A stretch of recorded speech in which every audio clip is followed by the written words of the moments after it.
Welsh MMA star Mason Jones is set to return to the UFC this weekend in a highly anticipated fight against the veteran Jeremy Stephens.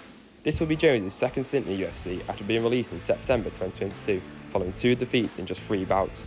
He has since returned to Cage Warriors, where he's won 4 consecutive fights, with 3 of these victories coming via TKO.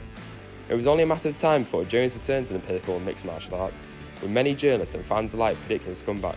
Patrick Danner, who has worked with the UFC and trains in mixed martial arts, is excited about Jones' prospects.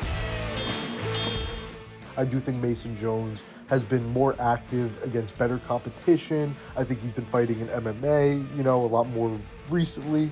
So I think that Mason Jones definitely will take the fight. I don't know if he'll knock Jeremy Stephens out. Stephens has such a good chin, but he has lost his past 6 MMA fights or something like that. So yeah, definitely give me Mason Jones to win this fight, probably by a decision. Jones made his professional debut in October 2017, where he defeated Sean Luther via a rear naked choke. Since then, Jones remained undefeated in Cage Warriors until he was signed to the UFC in 2021, where he lost on decision to Mike Davis.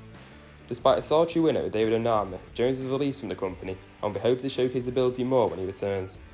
Jones has become a more well-rounded fighter in the last 2 years, and many are expecting a convincing display of experienced Stephens. MMA journalist Callum Gill is one of those people. Stephens, he's had a significant layoff from MMA and training for bare knuckle, so we don't really know how much MMA he has been doing.